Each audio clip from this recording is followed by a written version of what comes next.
Good morning and thank you very much for joining us. I am Yori Folani. Well, my guest this morning is the Lagos State Commissioner for Information and Strategy, Honorable Gbenga Omotoso. Thank you very much for coming on the program, Gbenga. Thank you for having me. Our pleasure, always. Well, you know, what we usually do is that when we get hold of officers like you, there are a number of issues because you're very hard to get, maybe the nature of your job and all of that. But one day, you will say, okay, I got you. I'm going to actually come. We now put together some of those issues we wanted to talk about. So because of that, let's just look at some of them. Now, let me just grab hold of the situation of NURTW.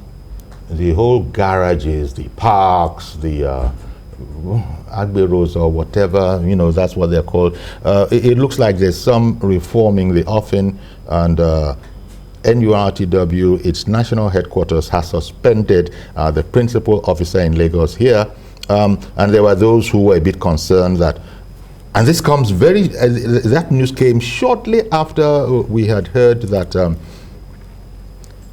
there had been an appointment of the principal officer here as something of an ambassador for NDLEA. So it was a bit confusing to us. Say, what's going on? Isn't governance one?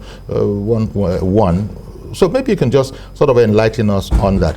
Number one, do you recognize the NURTW action from the capital, from the center, and how is it going to affect? Are you really, going to MC Oluomo and all of that? Are they out of the whole scheme of things now?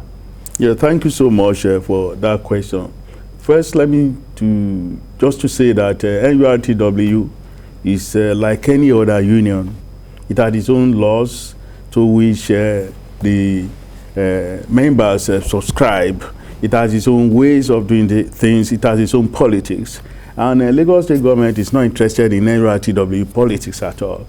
All we are interested in is peace for Lagosians, so that NURTW activities don't begin to become agents of chaos in Lagos. We don't want that. Recently, members of NURTW, they marched on the governor's lodge and complained that they were not getting their own fair share of recognition from the national headquarters in Abuja, and that in actual fact they would not want to be members of NURTW anymore. And the government told them to just take it easy, and all we want in Lagos is peace and tranquility, so that we don't want anybody to come and cause chaos in Lagos.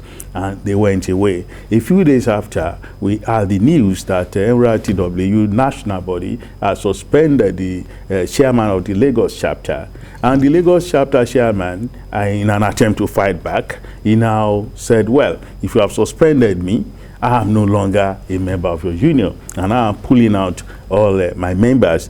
And the government saw this, that it could cause security problems, and the government moving swiftly to announce that activities of NURTW are suspended at parks and garages all over Lagos. Okay. And that is the situation that we have now.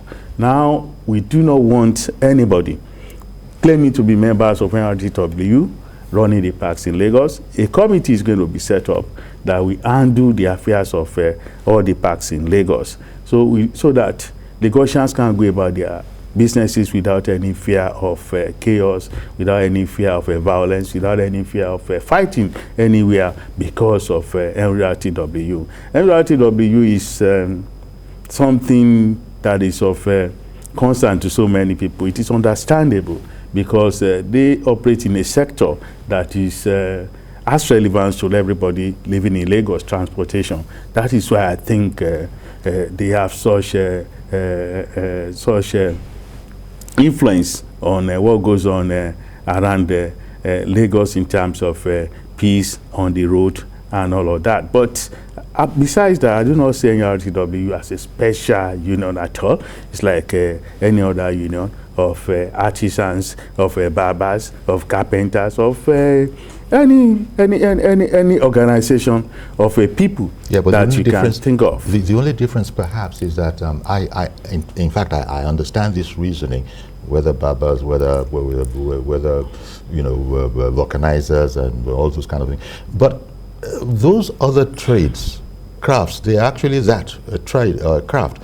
This is not, this NURTW, the way their activity has been known to Lagosians, they don't see it as a particular craft, because all they're doing is just collecting dues, and people can see what's going on. People can see the stupendous, ostentatious lifestyle that these people are living. That is, they are the head chief, simply because they collect tolls. People really are wondering what is their use. And the point I wanted to make earlier, before I sort of almost forgot, is that all those other crafts and trades that you spoke about, they don't have a political implication. The Association of Barbers in Lagos State, for instance, is not going to affect the political fortunes of this place. But those people, it is thought, have been empowered in such a way that they've become a force. And now that they've been suspended by the national body, of course, it's uncomfortable for them. But when Lagos State made the statement, it seemed to me that Lagos State is saying, fine, if this is what the head, quarters has said from Abuja, so be it, we're running with that. Is that the proposition? Lagos State is running with that and saying that what you've just said, we don't want any trouble in Lagos. Can we just follow the due process? And for now, those people are not reckoned with in Lagos anymore. Can one go as far as saying that? You see, it was like a stalemate.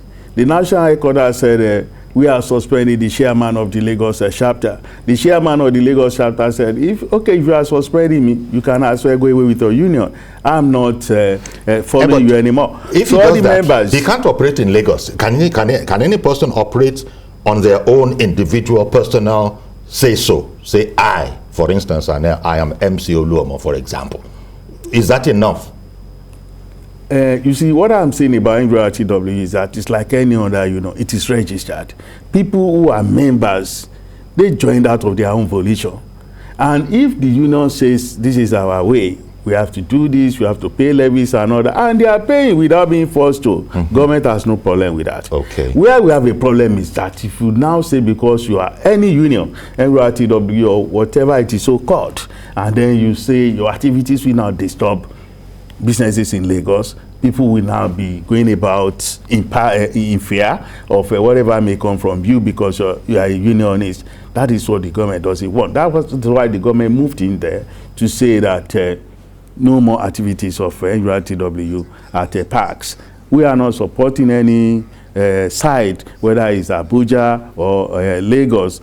All we are after is peace. All we are after is harmony. All we are after is the quietness that Lagos is known for, so that people can be able to go about their businesses without any fear. Okay.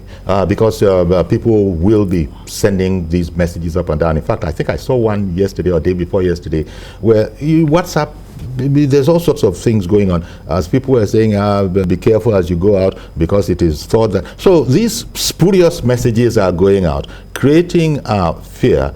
But so it would be helpful to know. I've heard exactly what you said, but so how is the union being run? Well, I don't think it's fair to call it to say how is the union being run. What is government doing to make sure that there is no vacuum in the way these people are organized? I suppose principle of all of this is the dues that are being collected. What is government's plan? The government's plan is to set up a committee of stakeholders, people who know the APC of that sector, who will move in there and take over the running of the motor parks and garages, so that people will not come and say, because we are members of NURTW and our members are the people operating in parks, we have to do this, we have to do that. So that some of the acts of violence associated and lawlessness associated with such operations at parks, and then especially the animosity between the headquarters and the Lagos chapter. We don't want a spillover of that to the streets where people will begin to panic, we begin to move about in fear. We don't want that. So there is going to be a past committee which is being put together that is going to move into the place and run the place in a modern way, in a way that it will not give anybody any headache. So this is a work in progress, is it then? This committee of stakeholders that you spoke about. Yeah. Stakeholders would be what? Who are the stakeholders in this kind of a case? Because I imagine we want to take NURTW. I don't know the extent whether you want them in or out, but stakeholders, you're talking about the owners, road transport organizers. Who would be the stakeholders in a case like this? You will agree with me that it's a very large sector. Very large and important sector, and specialized sector too. Anybody who is, say somebody like you, a journalist, you do not know the workings of the motor parks, how they are run, how they do their activities there. All you know is for you to just stay in your newsroom and do your job. So there are people too who are specialists in that area. They are experts who have been in transport sector for years. Those are the stakeholders that we are talking about. You know, law enforcement officers and the rest of them who are familiar with the ABC of motor parks. Okay, so we have to wait a bit to find out. So who exactly is in charge of the informal transportation sector as was handled by the unions before? We will know that in due course, right? Right, in the coming days. But in the meantime, is action continuing as usual? If NURT at the headquarters said no more to Mr. Oluomo, MC Oluomo, his activities under his general direction, that is collecting of tolls, have they stopped in the meantime, or is he carrying on very much the way things were? Is government observing those things? Is government interested in those aspects of whether or not the NURT in Lagos is continuing? Because they have been they've been fighting even within them. If anything, if we can believe what we read in the press, there are sectors of their informal union that are even quarreling and arguing among themselves. Well, what the government has done is to tell the security agencies to look into the parks. They should open their eyes and ensure that activities of NURTW are stopped as the government has pronounced. And so far, so good, such activities from the reports we are getting have stopped. Okay. Where people have not stopped, arrests have been made. So the police are on top of the situation and they are watching everybody. Okay. But don't forget the most important thing that I've spoken of. The government moved in to say, hey, we don't want any trouble.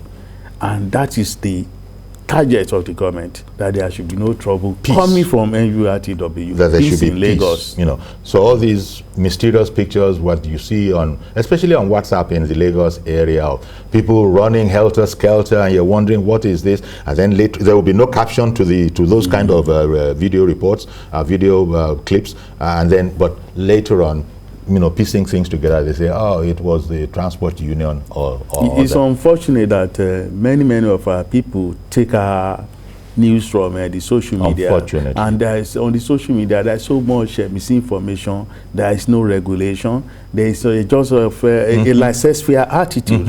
Everybody doing whatever they like, without even thinking about the consequences of all of those things that they send out. Exactly. There is nobody who is going to gain if the whole place is up in panic, because people just woke up in the morning and begin to send messages around saying you should wash your steps today, you should do this. All those things are not good for business. They are not good for even our mental stability.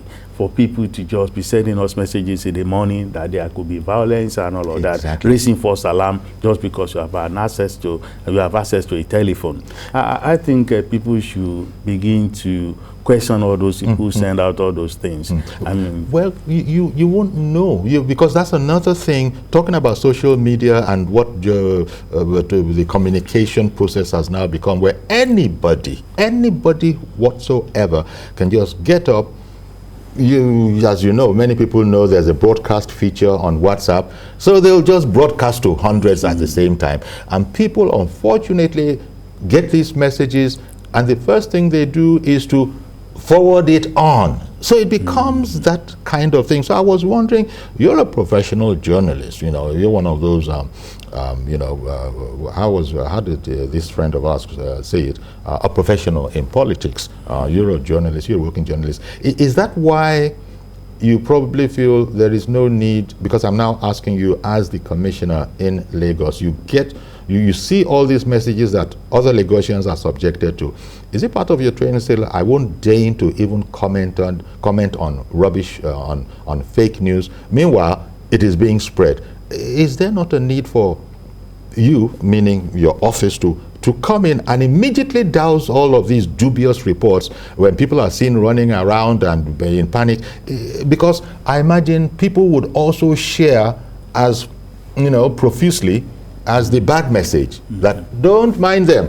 This is directly from information department in Lagos. They say don't worry about it, that there is no such thing. And if there is a short explanation, it will be said that this is it. And then you can spread this around. Of course, you're an expert, so you know a lot more about this, especially how to relate between government and the public. Of course, we do a lot of that. When we see that there is a piece of information in town being circulated on the social media, and that such information can cause panic or disrupt activities in Lagos, we come out to write to say that Lagosians should disregard such information that is not coming from credible sources. But like I said, people should learn to take their information from credible sources. All the newspapers in town, they have also they are online. You can go online and check certain things. You can go online and check Lagos State government website and check whether this is true or not. The police are more open than they used to be now, so you can check through them. But so for people to just say forwarded as received and all such street jargons, copied. It's not right. Okay. People should ask themselves questions whether if they press the forward button, the consequences of such actions. Exactly. So it's for all of us to come together and say no to misinformation, say no to people who call themselves analysts, who are actually anarchists, who want to cause trouble in the society, or who just want everything grounded. Okay, but you did say that you do it from time to time. Sure. When we feel that it's important for us to say this is fake news, we do that. Okay. Well, let's leave it at that. What you said is that government is working on a different body. We'll come to know about the stakeholders that will be actioning a sort of a replacement to what we had before. So we'll wait on that. Okay, still in Lagos, the other thing is that, well, since the whole NSAS brouhaha has blown over, now April 1st, we understand, that's in another couple of weeks, there'll be a resumption of tolls on the at the Lekki-Epe Expressway, toll gate. Can you confirm this, that first of all, this is going to happen and it's desirable to happen? Just give me your commentary on that. Because government has, people in that axis have not paid tolls ever since that time. And now I guess those who are running it feel that now's the time to start making money again. LCC is the company in charge of that toll gate that you are talking about. It's not just about making money. It's about doing things the right way. As I speak with you now, LCC is in consultation with stakeholders in that area, people who live in Lekki, people who do business in Lekki, traditional rulers, ordinary citizens, motorists who pass through that place. They are cheering out handbills. They are holding stakeholder meetings and talking to them to explain why they should return to the toll gate. And so far so good from the reports that I get. Residents are showing some understanding, even though there are people who believe that, hey, why should you toll that road? But LCC is explaining to them why it has to do that. For about 18 months, The place has been shut down. People have not been able to go to work. About 500 SCC workers who are either on half salary or no salary at all. They have families. Most of them are young people. They need to go back to their jobs. Apart from that, SCC itself on that road is in debt, showing about 11.6 billion to local lenders and about $31.1 million to international lenders, including African Development Bank. They need to pay this money back. The consequence of not paying this money back is better imagined, because if they don't pay back that money, I do not see how any Nigerian business can go international and begin to raise capital again, and they won't be asked to check this out, that how are you going to pay us, how are we going to be sure that you are not going to default like SEC. So SEC is asking for understanding, and I think many of the residents and then motorists who use that corridor, they are showing understanding, and I hope it's going to continue like that. So to say categorically whether tolling is returned to that place is returning. So because of that, on the 1st of April, this is not an April Fool matter. It's Never mind the date. It's not at all. It's not a gimmick. Yeah. People can look forward to, okay, be that as it is. Well, thank you very much for clarifying that. The other thing that I thought we might get an update on is the BRT bus thing, the incident, the unfortunate incident that happened. Is there anything to some sort of a situation report on the investigation into, is it a kidnap, murder, is it both? Is there anything to report? I'm not a member of the security agencies, neither am I a policeman. So it would be very wrong for me to sit down here and begin to talk about the investigation into that matter. All of us have seen that this is something that is not supposed to happen in our state. But it has happened, it has happened. Once again, I commiserate on behalf of Mr. Baide Sanwo-Olu, the governor, with the family of the young woman, Bamise, who died in such a brutal manner. Any death like that, or any death for that matter, dehumanizes us all. It questions our claim to humanity, questions our claim to decency, questions our claim to civilization. So it is wrong, and that's why the government said we must get to the root of the matter. And I must say Lagos is a city of about 25 million people. Any city of that magnitude or that stature anywhere in the world, New York, Chicago, crimes happen all of the time. But the ability of the government to be able to crack such a crime, or anyone that is as serious as this, is what gives the government the credibility. The government, when it heard about this Bamise matter, mounted pressure on security agencies and ensured that within 48 hours, the key suspect was fished out of hiding, and today is having his day in court. And the governor has promised that there will be justice in this matter, and that nobody will rest until there is justice, and everything is going to be in the open. Nothing is going to be hidden. The police spoke about 3 days ago about their investigations, that they are trying to see whether more than one person was involved in the crime, and that whoever is involved, they are going to track the person down. So let us just leave them to do their job. And concerning the case, it will not be fair for anybody to be talking about the details of the case, because it's in court, and in order not to jeopardize the decision of the court, or even jeopardize what the investigations are doing. So it is better for us to just keep out of it. Okay, so away from that then, but staying with the widely commended BRT, system, apart from this unfortunate blotch, which, as you said, people are working on. So, I mean, the BRT system, we have people coming from other countries in West Africa to study how we have gone about it. So it's a commendable effort. But I then wanted to bring up comments. That is to say, away from the actual case of Bamise, people have commented as if the whole BRT system is lacking in security. So I wanted you to address that. I mean, people are talking about, you know, having, why don't we have a camera? Why don't we have cameras? Why don't we have, you know, maybe, why would we have a situation where only a single person, a driver, is in there, etc.? You know, those kind of things. And I felt that when I get the opportunity, I'll ask somebody in authority such as yourself, is it true that those buses are just like that, no camera, and the whole idea of having on board, even if it is an ununiformed security person, an armed person, just comment on those whole areas as to how safe BRT buses really are, away from the case that we know is sub judice. Yeah, let me start from the conclusion. BRT buses are very safe.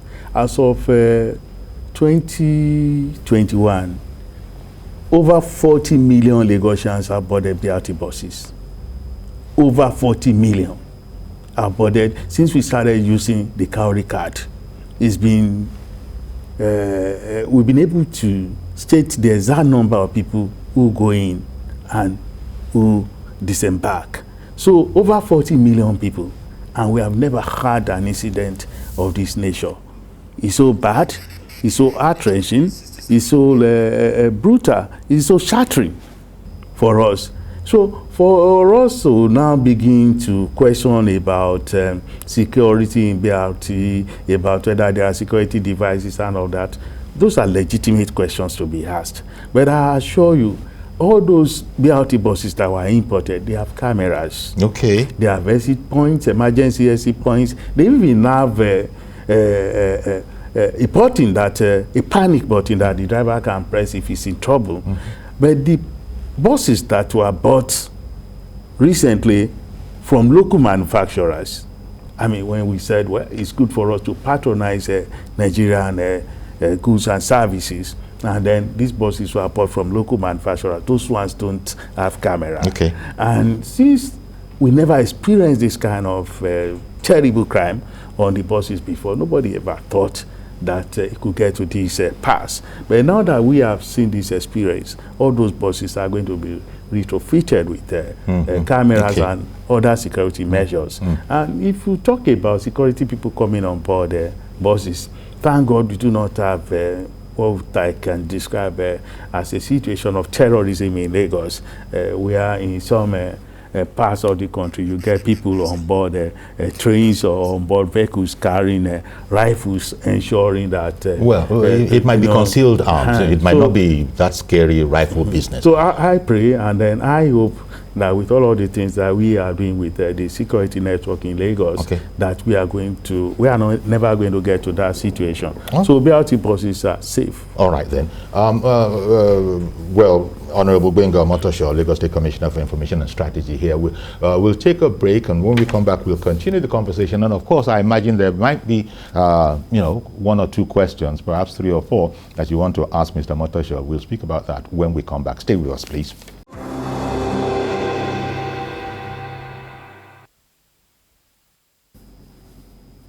Okay, welcome back. We still have Mr. Gbenga Omotoso with us. He's the Lagos State Commissioner for Information and Strategy. We've touched on a number of issues that would concern most residents of Lagos, even those who are not residents of Lagos. We've looked at the fact that come the 1st of April, even if it is known by its nickname of April Fool's Day, it is not, it is indeed the fact, it is the truth that tolls will resume by the 1st of April, which is in, you know, less than 2 weeks from now. Gbenga Omotoso has just confirmed that, and he's given reasons why. He's also spoken about investigations ongoing into the BRT bus affair. We've also spoken about the NURTW. So we've touched on a few bases. The other thing, of course, is something I know you're going to be happy to talk about, which is like an update on the infrastructural development in Lagos State. Is there anything that you feel that people are not paying or don't know as much about it as they should? First, I would like to apologize to Lagosians who are experiencing traffic jams all over the place. They say that we are constructing so many roads at the same time, and that is why there is traffic jam all over the place. I recall when Mr. Baide, the governor, first came in, people were talking about bad roads, that all the roads were bad, that we were not doing anything about them. Now I feel happy that they are talking about the fact that we are doing so many roads at the same time.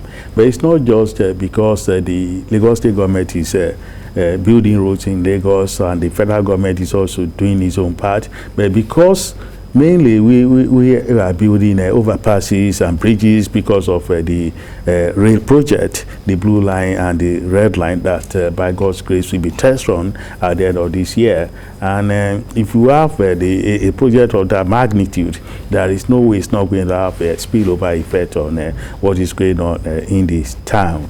If you go to Ikeja, you go to Oyinbo, you go to Yaba, you go to Mushin. Those are places where we are building overpasses so that the train can be able to pass through. Of course, the blue line that is going to be running from Marina to Mile 2, and then the red line will be running from Oyinbo to Agbado. So all of the construction that we are doing in all those places, they are the things that are causing some of the traffic jams that we see around the mainland. So it's just a thing that people have to take it easy. Okay, Mr. Ade in the UK, good morning to you, sir. Good morning, Dr. Yori, and good morning to our Honorable Commissioner. Okay, you got that part right. Yes, sir. I want to comment about this NURTW. I think the Lagos State government has made a big mistake. Without NURTW, nobody knows who is called MC Oluomo. They made him a billionaire today. It's indiscipline for Lagos State government to support MC Oluomo for not obeying his authority. Who made him what he is today in Lagos? Simply because election is coming. I read the news when MC Oluomo ordered Lagos State government to take over the park. Immediately they responded. How can MC Oluomo be controlling a state like in Lagos? They should learn from my state in all those states. When Akeredolu closed the park, he put his own ministry men in charge the garage. None of the union member was part of it. But yeah, MC Oluomo still collecting money now. Say it's Lagos State ticket. The order is going to go back to the park. What are they? They are a bad precedent. The whole Lagos State government. What if they don't win governorship elections next year? It's PDP. What would they do? So it's a very wrong thing. What they should have done is appeal to the headquarters, send a delegate there on behalf of Lagos State government to mend whatever grievances they have. That's how elders do. Not that you say you don't want them. They are ordinary union. They are normal union. I don't expect. I'm disappointed. You didn't be saying this to the whole world. Okay, Mr. Ade, thank you very much for your call. I think Mr. Ade didn't get his facts right at all. It's not that Lagos State government is treating anybody. No, that, I mean, I don't even want to be mentioning names. Anybody for that matter, no matter how powerful the person is imagined to be.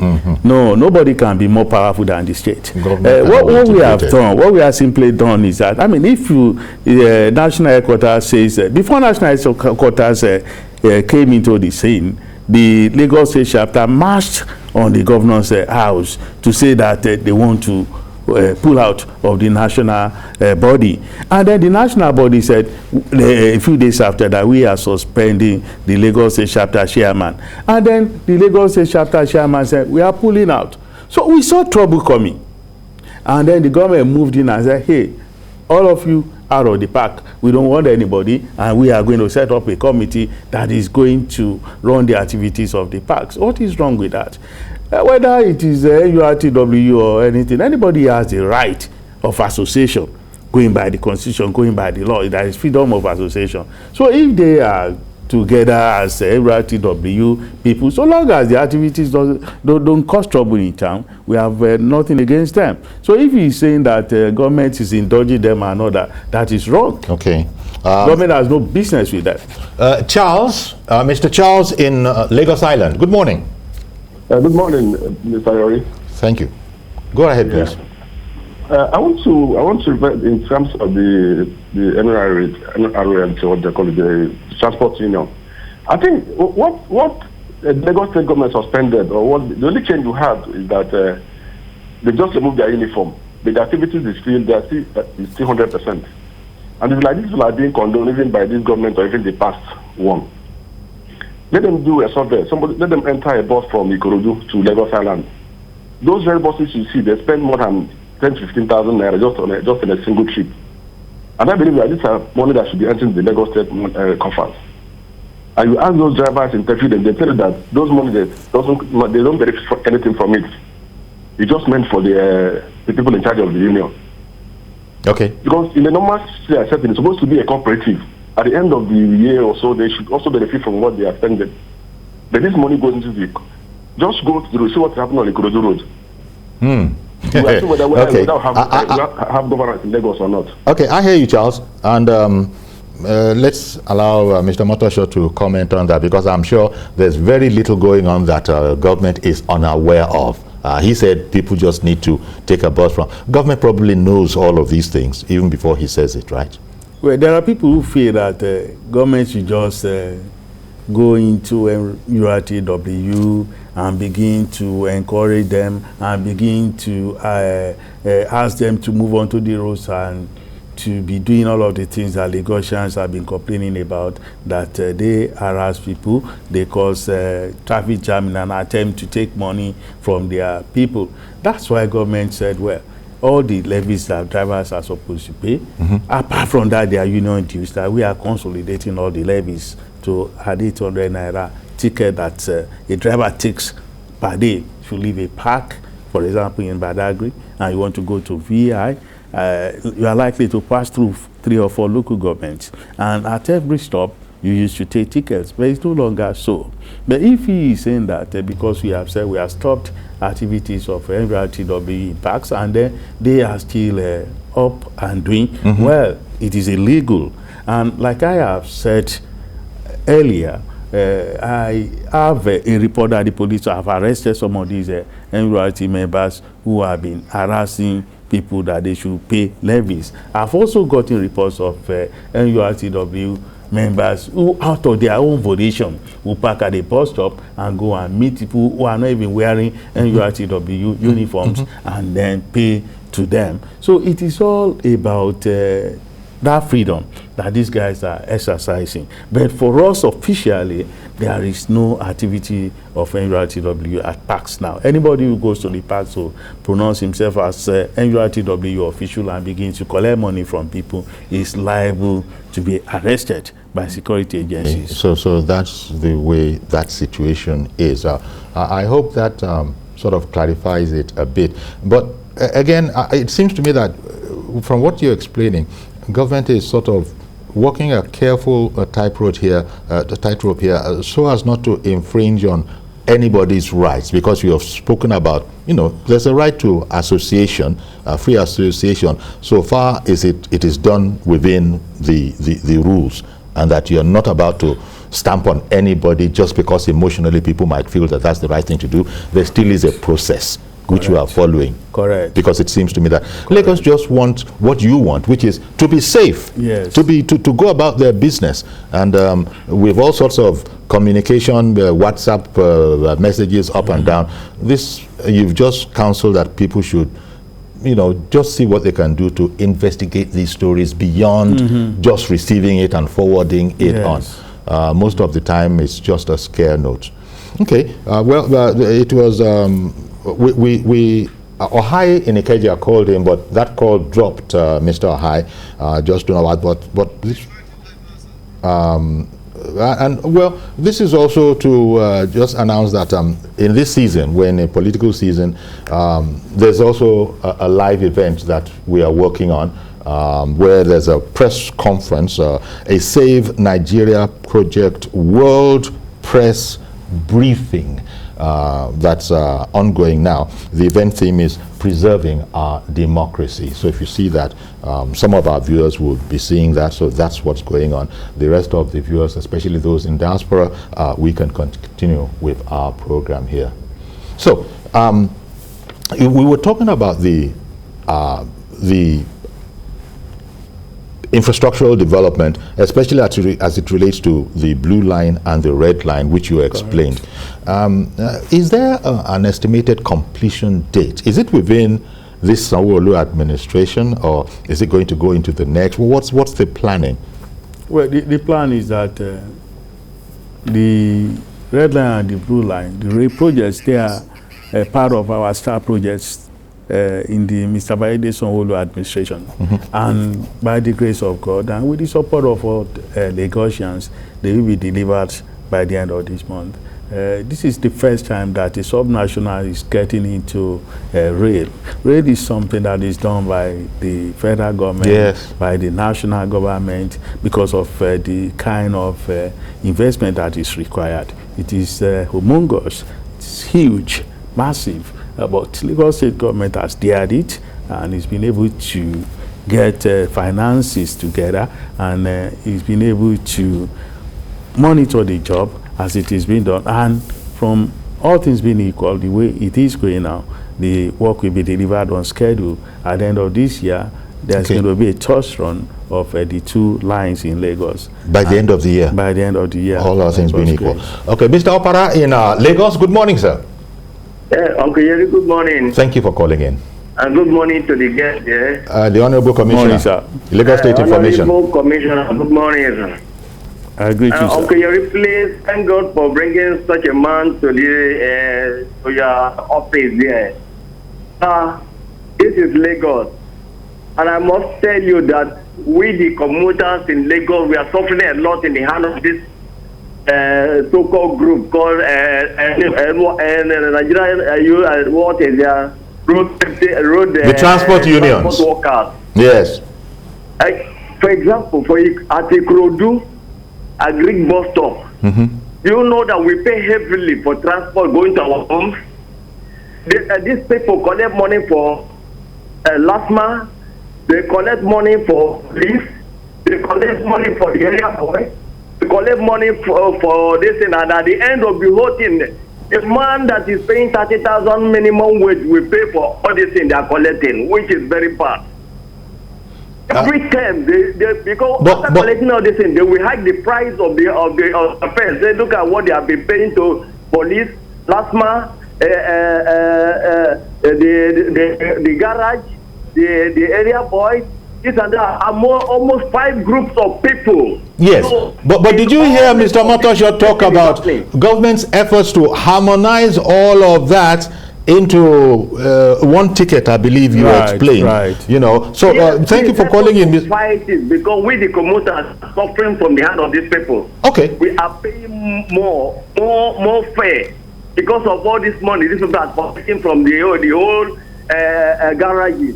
All right, Mr. Opara, thank you very much for making the call, because this comes in the way of feedback, because Mr. Omotoso has just told us what efforts government is working on to sort of address the issue that you've just spoken about. So it's like feedback. Do you expect that kind of a thing will happen? You've just spoken about harmonization efforts, 1-800 Naira ticket, or did I hear you right? Right. But he is now saying that it seems that what he's saying is that if that is in existence, apart from that, these people still go about their business as usual attitude.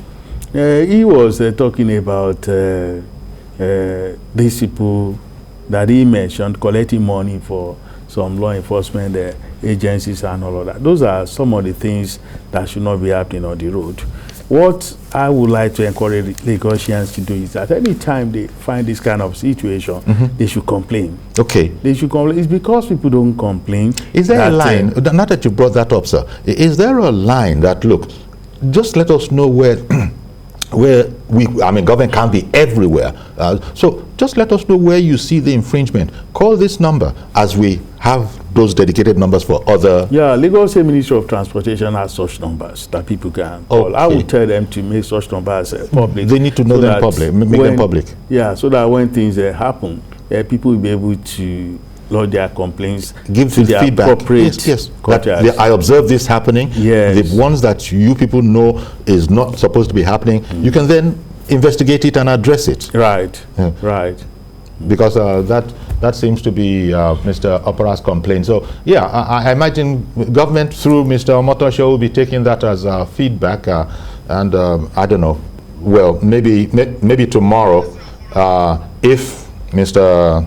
Omotoso gets in touch with me with those numbers, I will actually, God willing, share those numbers tomorrow. That you notice the kind of thing Mr. Para said is noticed. Call these numbers. You'll be able to speak to somebody, and I imagine they'll be able to investigate it. Sure. Okay. Mazi Okorafo, good morning, sir. Good morning, sir. Good morning, Mr. Omotoso. I want to find out from workers, sir. You see, when we talk about infrastructure development, and I want to find out, every time you see us, the governors, the commissioners, especially everybody, they will go and commission a project. Especially, let's take this light issue. Generator, the power plant they have commissioned. But I was so surprised 3 days ago when the whole federation went up blackout, everywhere in this country, there was no light. Now, I want to find out, does it mean that all those plants that the governors used to go and commission, is it federal government back the latest plant or state government? Because I was working on my own theory that all these plants they commission everything, that anything like power payload and all those things they commission, it will work. So that's why I said that please, government have to look into it. Let government have their own plan. And this issue of water. And there is no need for government to be concentrating in terms of water to go to a particular place and say water pause, supply water.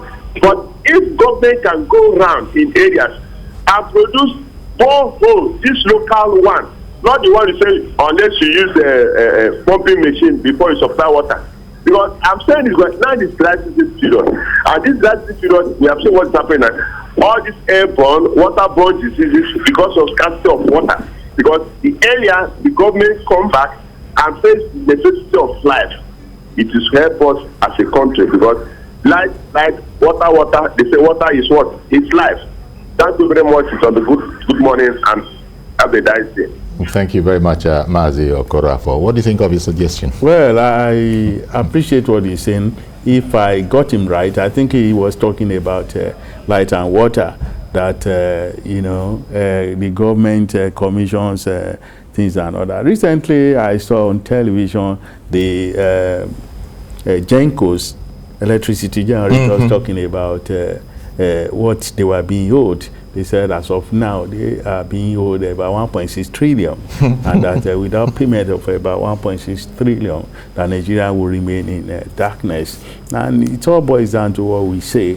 Nigerians, most of us, we talk about our rights and privileges. That is right. It's good to so talk. But we also should talk about responsibilities. Many of us don't perform our civic responsibilities to the government. But as for us in Lagos, we are doing a lot about water. We are aware about the problems of water in Lagos, and we are doing a lot about it. Recently, the governor set up a committee of cabinet members and some experts in that sector to look at what we can do about it. He was suggesting boreholes. Lagos is too big for that.